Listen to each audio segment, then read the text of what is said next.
અને જય મહાદેવ. કેમ છો બધા? મારી ચેનલ એજનાસ ફૂડ સ્ટેશનમાં તમારું સ્વાગત. આજે આપણે ઊંધિયાના શાકને ટક્કર મારે તેવું દાણા મુઠિયાનું શાક બનાવીશું. એક વખત તમે આ દાણા મુઠિયાનું શાક બનાવશો ને તો ઊંધિયું બનાવવાનું તો ભૂલી જ જશો, કેમ કે આ દાણા મુઠિયાનું શાક એકદમ ટેસ્ટી બને છે અને સાથે સાથે બનાવવું પણ ખૂબ જ સહેલું છે. તો ચાલો તેને બનાવવાની શરૂઆત કરીએ. દાણા મુઠિયાનું શાક બનાવવા માટે સૌથી પહેલાં આપણે લીલી તુવેર લઈ લઈશું. અહીંયા મેં આ રીતની પોણો કપ જેટલી લાલ તુવેર અને પોણો કપ લીલી તુવેર એટલે કે ટોટલ 1.5 કપ લીલી તુવેર લીધેલી છે.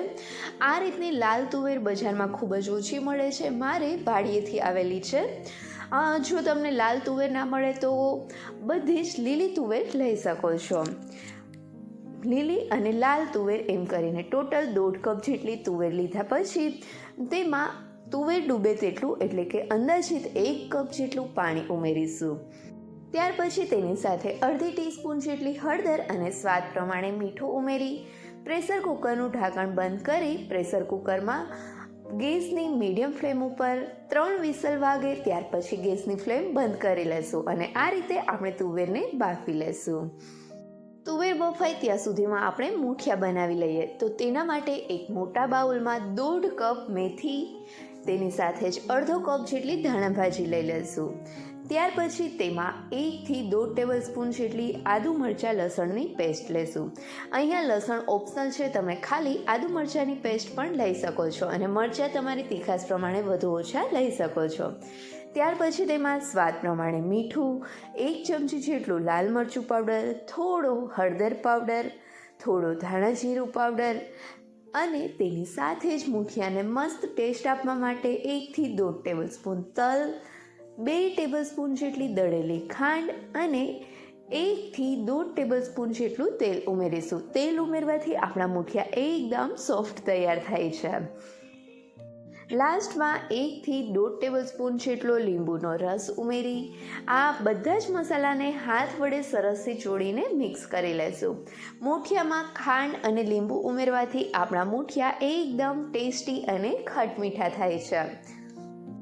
બધા જ મસાલાને હાથ વડે ચોળીને સરસથી મિક્સ કરી લીધા પછી તેમાં 1 કપ ચણાનો લોટ અને અડધો કપ ઘઉંનો જાડો લોટ ઉમેરીશું. જો તમારી પાસે ઘઉંનો જાડો લોટ ના હોય ને તો ઘઉંના ઝીણા લોટને રવા સાથે મિક્સ કરીને ઉમેરવું અને હવે બધા જ મસાલા સાથે લોટને સરસ રીતે મિક્સ કરી લેશું.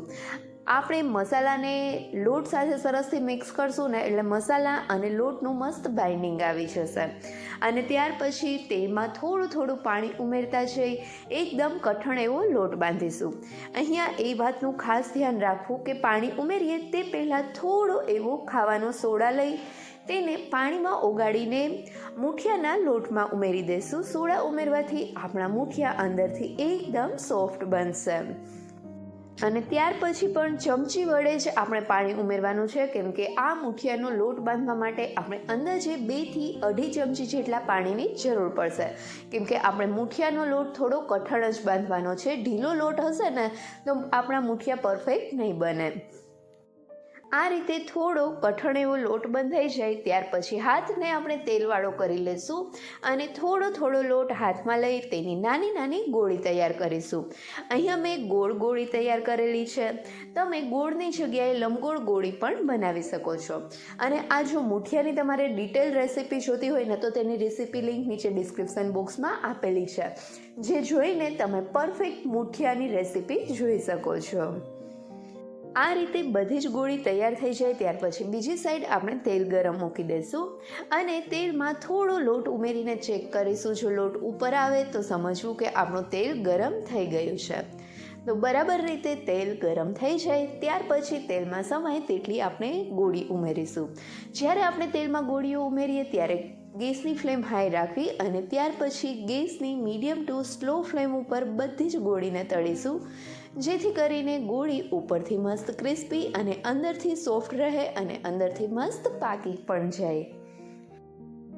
આપણી બધી જ ઊંધિયાની ગોળી એટલે કે મુઠિયા સરસથી તળાય ત્યાં સુધીમાં હજી સુધી તમે મારી ચેનલને સબસ્ક્રાઈબ નથી કરી તો નીચે આપેલા સબસ્ક્રાઈબ બટન પર પ્રેસ કરો અને બાજુના બેલ આઇકન પર ક્લિક કરો, જેથી તમને મારા નવા વિડીયોનું નોટિફિકેશન મળતું રહે.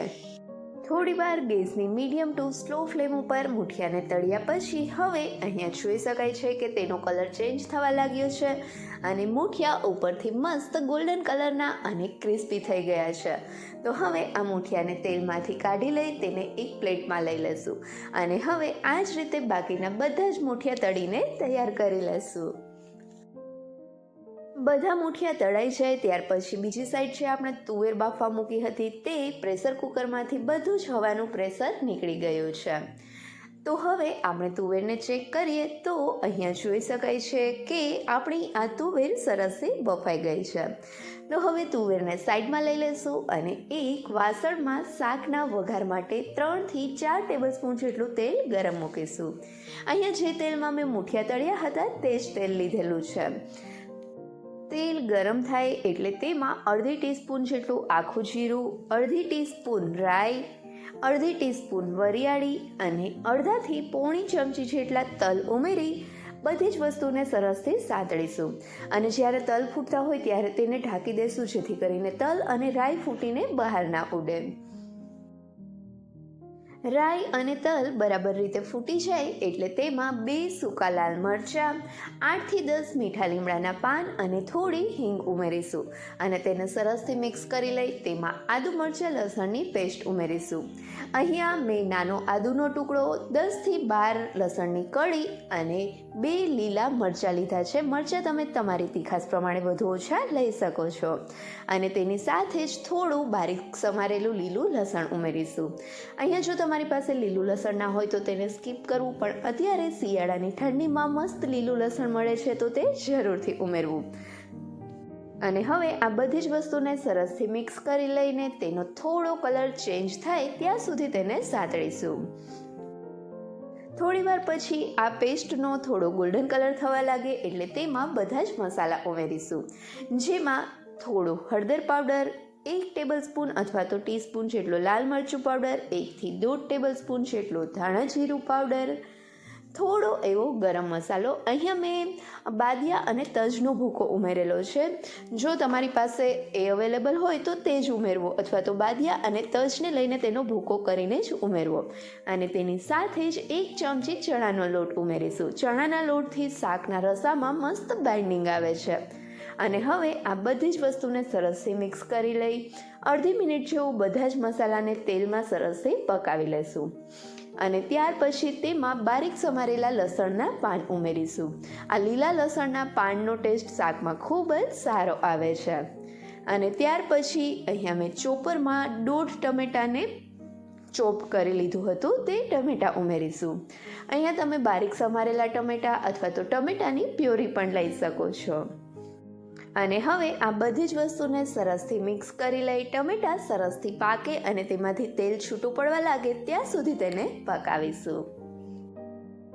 થોડીવાર પછી અહીંયા જોઈએ તો જોઈ શકાય છે કે ટમેટાં સરસથી પાકી ગયા છે અને તેમાંથી તેલ પણ છૂટું પડવા લાગ્યું છે. તો હવે તેમાં આપણે સ્વાદ પ્રમાણે મીઠું ઉમેરીશું અને તેની સાથે જ બાફેલી તુવેર પાણી સાથે જ ઉમેરી દઈશું. મીઠું ઉમેરતી વખતે એ વાતનું ખાસ ધ્યાન રાખવું કે તુવેરમાં પણ આપણે મીઠું ઉમેરેલું હતું એટલે ગ્રેવી પૂરતું જ મીઠું ઉમેરવાનું છે. અને ત્યાર પછી તેમાં 1 થી 1.5 કપ જેટલું અથવા તો જે રીતે ગ્રેવી કરવી હોય તે રીતે પાણી ઉમેરીશું.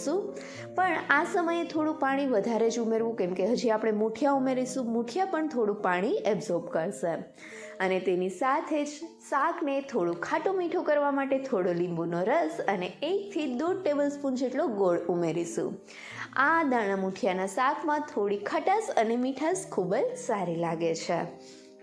અને હવે આ બધી જ વસ્તુને સરસથી મિક્સ કરી લીધા પછી આપણે તૈયાર કરેલા મુઠિયા ઉમેરીશું.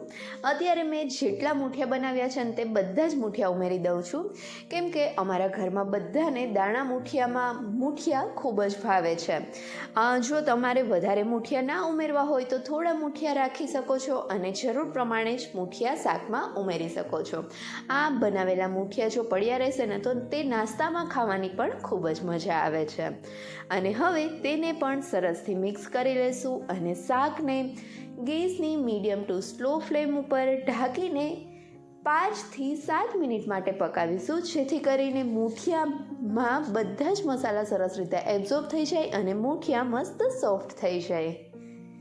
અને જ્યારે આ શાક પાકતું હોય ત્યારે વચ્ચે વચ્ચે 2થી 3 વખત ઢાંકણ ખોલીને શાકને ચમચા વડે હલાવી લેવું, જેથી કરીને બધી જ વસ્તુ સરસથી મિક્સ થઈ જાય અને શાક તળિયે બેસીને બળી ના જાય તે પણ આપણે ધ્યાન રાખી શકીએ. 7 મિનિટ પછી ઢાંકણ ખોલીને જોઈએ તો અહીંયા જોઈ શકાય છે કે આપણું આ દાણા મૂઠિયાનું શાક ઓલમોસ્ટ તૈયાર છે. અહીંયા તમે જોઈ શકો છો કે મૂઠિયામાં સરસથી બધું જ પાણી એબ્ઝોર્બ થઈ ગયું છે અને મેં અહીંયા થોડો રસો રહેવા દીધો છે, કેમ કે શાક હજી ઠંડુ થશે ને થોડી વાર પડ્યું રહેશે ને તો પણ મૂઠિયા હજી પાણી એબ્ઝોર્બ કરશે.